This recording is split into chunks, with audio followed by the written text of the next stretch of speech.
Hello, and welcome to the Still to be Determined podcast, the podcast that follows up on topics from the YouTube channel Undecided with Matt Farrell. I'm Sean Farrell. I am a writer. I'm Matt's older brother, and with me is Matt, and he's going to say hello now. Hello now. Before we get into the episode, just a couple quick reminders about ways that you can support the podcast.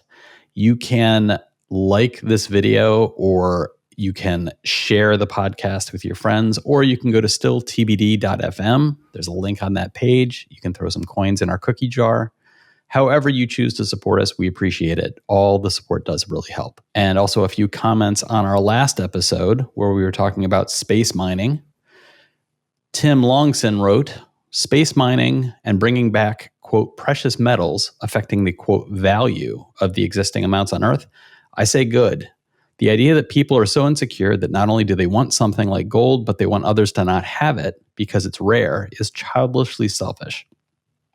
Gold would not change its appearance or properties if there were loads more. The only change would be imagination of the selfish. And I actually endorse this thinking. I like the idea of bringing back all these materials that are so precious for our use as opposed to just something pretty, and so diluting the market that super wealthy people are forced to do things like hoard cow dung, something that is suddenly the most rare material on Earth. Well, sadly, though, there was another comment I saw that brought up the point of even if they did bring all of it back, the companies that brought it back would hoard it and release it in small amounts to not affect the price. It would be like what happens with diamonds. It's like we actually have plenty of diamonds, but there's basically one company, isn't it? De Beers. Yeah. Basically owns all the diamonds in the world, and they only trickle them out at a rate that keeps them very expensive. Yeah, it keeps them as a precious stone. They're actually not rarer than other stones. Yeah. There was also an interesting comment from Oh My Gosh Ponies, which I would love to know the origin of that name. Ponies wrote, how do you power space mines? Nuclear power, solar power, other? Is it possible to process the meteors in space? Is it possible to go from raw ore to finished electronics on the moon or Mars? Can you have a clean room on the moon? So just a few quick questions for you. What is the model of thinking? Is it do as much as possible in space, or is it actually bringing stuff back? I think right now the basic where everybody's looking is doing as much as you can in space, because it reduces the cost of getting things into space if you can do everything there. And then it also reduces the cost of not having to worry about bringing things back. But I think in the long term that will shift as things get cheaper and easier to do. Right. It's a little analogous to earthbound exploration. Initially, you bring it back to the home country, and then eventually you're like, we don't want to bring it back. And that's then the separation of colony from homeland. Mm-hmm. And a final comment from the last episode from Michael Hensby, who I believe is responding to my weekly call out to share the podcast with your friends. Michael writes, friends, I don't have friends. Weeps in nerdies. Michael, I feel your pain. So for today's episode, we're going to be talking about Matt's most recent episode from his channel. And it's the episode, Is Mycelium Fungus the Plastic of the Future? Question mark? Gotta always have that question mark. If you ever don't have the question mark, I don't know how I'm going to read it. I'm just going to trail off and then have to wander away. Well, what you'll do is you'll go, how will I respond to this? Question mark?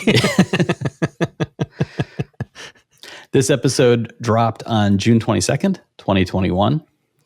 And the idea of utilizing the mycelium as a plastic, I mean, if you don't like the idea at first, it will grow on you. I'll just let that one.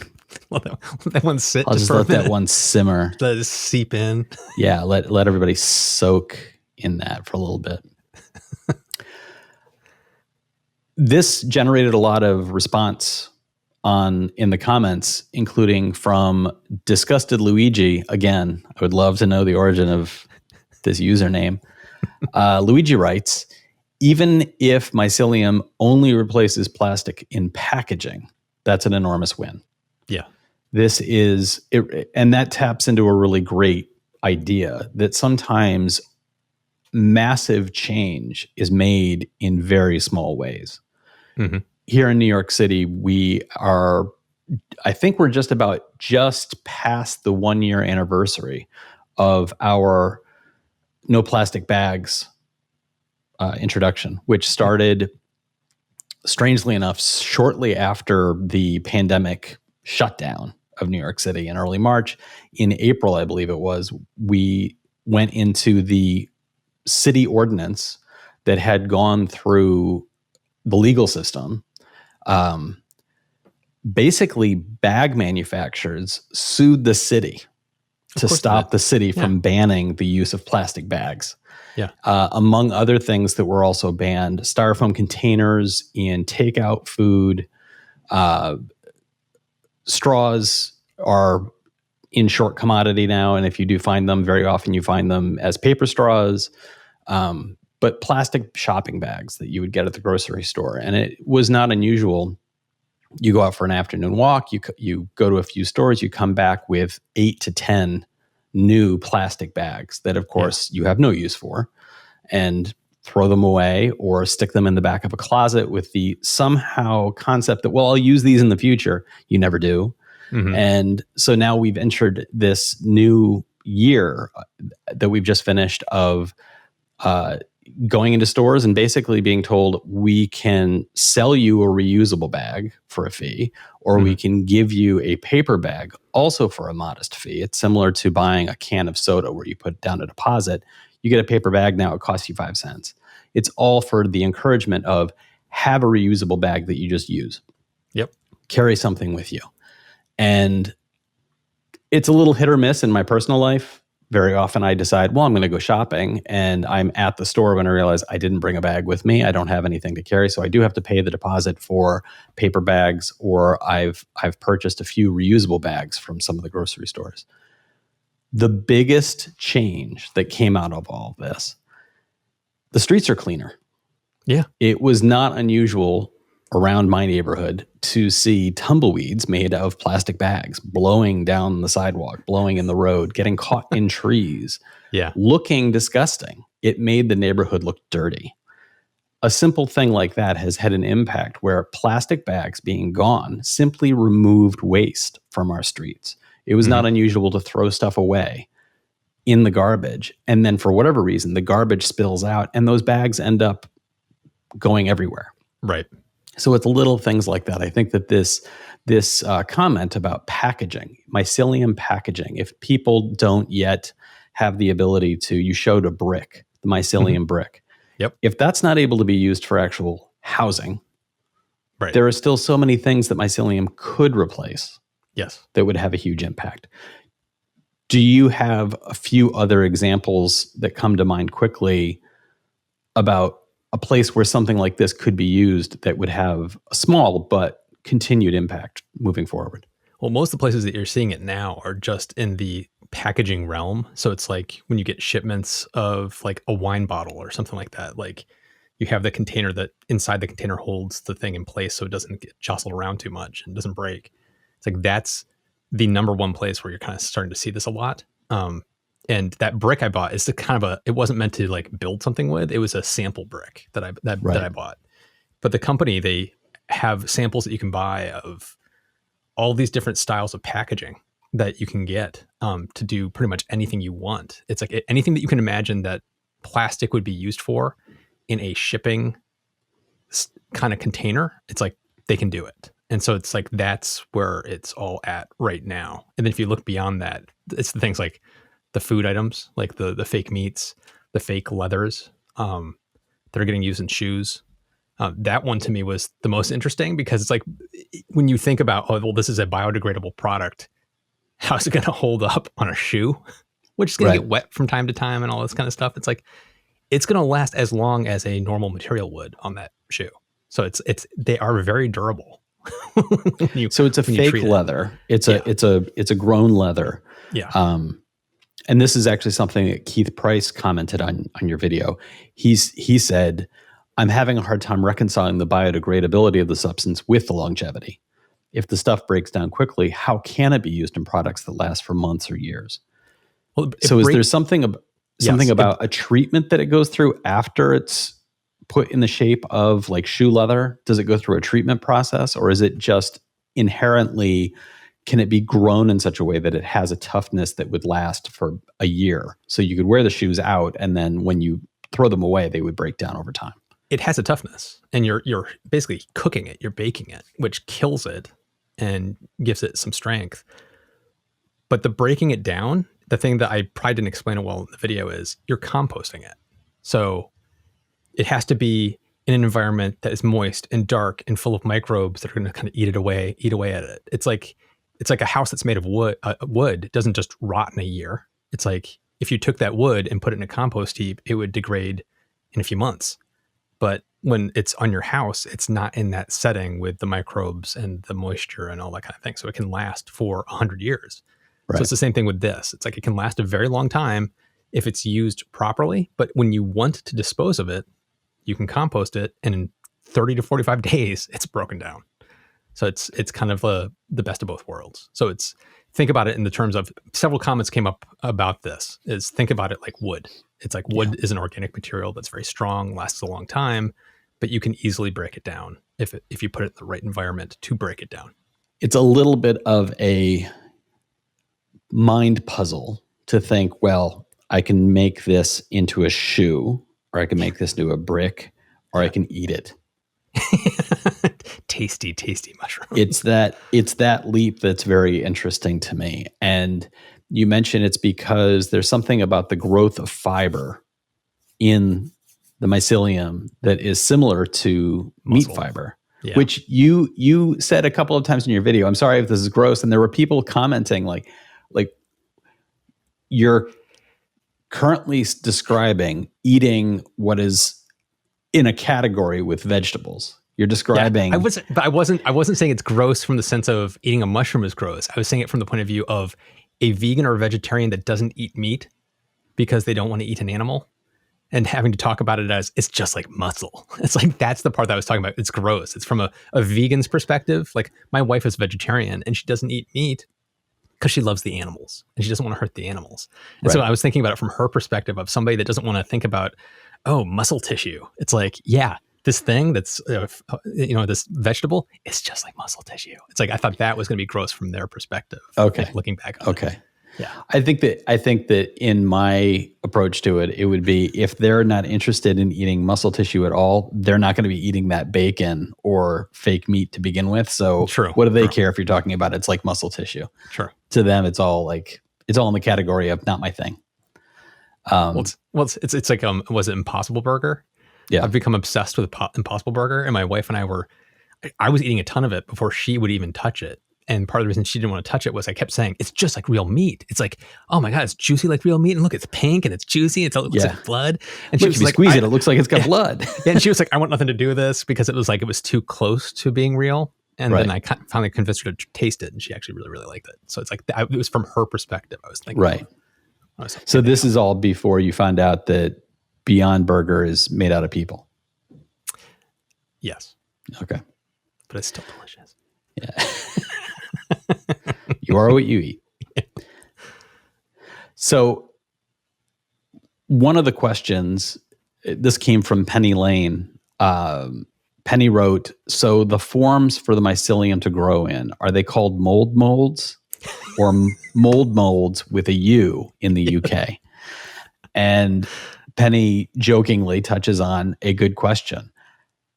Are all the things that you're talking about effectively filled in through growth, or is a thing grown and then harvested and turned into some sort of fiber that then is used to recreate a thing? It's grown in molds. Okay. So you basically create the mold, the shape of the thing that you want, and then you fill it with this pulpy filler, which could be like wood bits or hemp bits or something like that, along with the mycelium mixture. And then you basically just let it grow. And it grows over the course of a week into the form. And then when it's done, they take it out and they shave off the excess, basically dump it out, bake it, and there you go. So it's only a week. It grows in about a week, yeah. Okay, that's remarkable. And which there were several comments of saying that's too slow to replace plastics because plastics can be done so fast. And the thing I think people forget about is when a company orders, we need, like IKEA says, okay, we need, these forms for shipping this specific product. They're not ordering that for the next day. Yeah. They're ordering that 1 or 2 quarters in advance. Right. We know we're going to need based on this 500,000 quarter sales, these. we're projecting 6 months away. Yeah, we'll need 500,000 of these next quarter.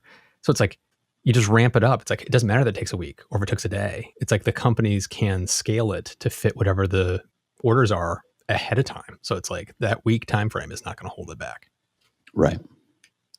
So it is effectively the same material when that mold over there is grown in the shape of a thin sheet intended for shoe leather. Mm-hmm. And this mold over here is shaped in a bacon-like loaf that can be sliced. For the meats, it might be a little different. They might be just growing kind of loaves and then just slicing it. Yeah. They might be doing it in a different way. But when you're talking about the shipping containers and packaging, they're growing them in the mold of the shape that it will be. Right. But my point was, if you cracked open both those molds, like the one that looks like a loaf that's meant for human consumption and the one that's shaped like a wine bottle to be able to safely ship wine in the mail, the material inside both is the same. Not completely, because it's what they mix the mycelium with, because it's usually mixed with some kind of filler. So like the stuff that's going to be consumed, I don't know specifically, but it's like it's going to probably be mainly mycelium and maybe some other like edible things that are in there. Where when it's the shipping, it could be wood chips. So obviously you're not going to be putting wood chips in the food. So it's one of those. It's mixed with things, but the heart of it, the mycelium, is pretty much the same. It's still astounding. And thinking about like whatever the material is that allows for the consumption, human consumption, for one plant to be able to produce any number of products using mycelium would allow for, I imagine, a wide range of products and adaptability for a company. It seems like, and I do not go to this place with any intention of a pun, but it really does seem like a growth industry where I apologize. I mean, it's such a bad pun that I wanted to give everybody a real, like, good warning, a big warning that it was not intentional whatsoever. But it seems like this would be a product, the mycelium itself would be a product that you would really, to get in now at the beginning of the industry, could have so many different places where you could end up as far as a producer of something, whether it's fake shoe leather or you're making something for handbags or shipping containers or even food products. It's really quite varied. Wasn't it last week where I was saying I'm not a financial advisor, so take this with a grain of salt. I'm saying this again. I'm not a financial advisor, but a part of the technologies that I'm talking about when I talk about this kind of stuff, these are all things that you can totally see. This is going to be a boom industry. And so it's like, if you're into investing, you probably should be looking at things like Ecovative and all the spin-off companies that are licensing their technologies to do this stuff, because we're rapidly heading into places like this, and it makes so much sense. And when you look at like costs of manufacturing and how in some cases it's almost on par, it's getting very close to there, and you look at how the price has been dropping, it's like it's clear it's going to become price parity in not too long in many cases. When that happens, it's like it's going to explode. And so it's like, if you want to kind of get in the ground floor, it's kind of like this is the kind of places to look. At this point, this is, as far as like shipping containers and use of mycelium, are you saying that it's largely at this point chosen for ethical reasons as opposed to cost reasons, where a company wants to be able to say 100% recyclable? Yeah, like IKEA doing this, it's like when I was looking at what the prices were, it's kind of it's slightly more expensive than styrofoam, like for what the kind of stuff they're doing, but it's not that much more. So by them doing this, they can then say, we believe in going sustainable and we're putting our money where our mouth is. But I think they're also realizing the scale that they're working at, those prices are going to be driven down because they're buying them in such scale. Right. So I think they're looking long term. 5 years from now, it's going to be cheaper. And so it's like, I think they're kind of doing the math and realizing short term it may be more expensive, long term it will be cheaper. And then we also get to say we're an environmentally conscious company. So it's kind of a win-win for companies like IKEA that are doing this. Yeah. I don't have the numbers, but I know that things like paper and cardboard recycling, the percentage of use is not good. Mm-hmm. And it seems like using something like this as a way of sidestepping introduction of tree goods into the life cycle of cardboard and paper would be a tremendous boon moving forward. It's such a strange thing when you show the images and it's this network of the root system effectively that grows into this fiber. It's really seems wrong in a way, like sci-fi horror movie wrong. I was going to say, I also missed a perfect opportunity for some bad Star Trek jokes in the episode because of the Mycelium network from the Star Trek Discovery TV show. It was like somebody made a comment of, "Oh, those poor tardigrades," and I was like, "Yeah. I should have been making jokes about that," but I missed that. A final comment from Christopher P, who wrote, "Falls over new shoes. Are you okay? Yeah, I'm tripping on mushrooms. Ha ha ha. Please don't hurt me," he writes. So, Matt, I have a quick question for you, and then I'm going to throw it out to our listeners. You are not vegan. No. I know this. I've seen you eat cow. Yes. My question is, you go into the store, you see mycelium food products that are meant to replicate various meat products. Do you give them a shot? Yes. 100%. That's great. Like I said, I'm obsessed with the Impossible Burger because I have no tie to cow. But I like the flavor and texture of cow. Yeah. So it's like, if you can replicate that texture and flavor of cow, I have no problem going to another product.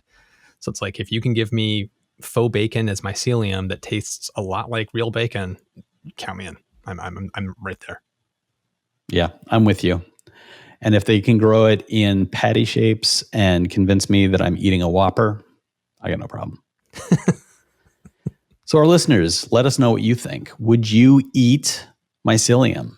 Or have you ever come across a product that's made out of paper or plastic, and this sounds like it could actually be the solution to replacing that in our usage? Let us know what you think, and let us know your ideas of good places for mycelium to leak and grow in our industries. You can find the contact information in the podcast description, and you can find it, if you're watching this on YouTube, directly below the video.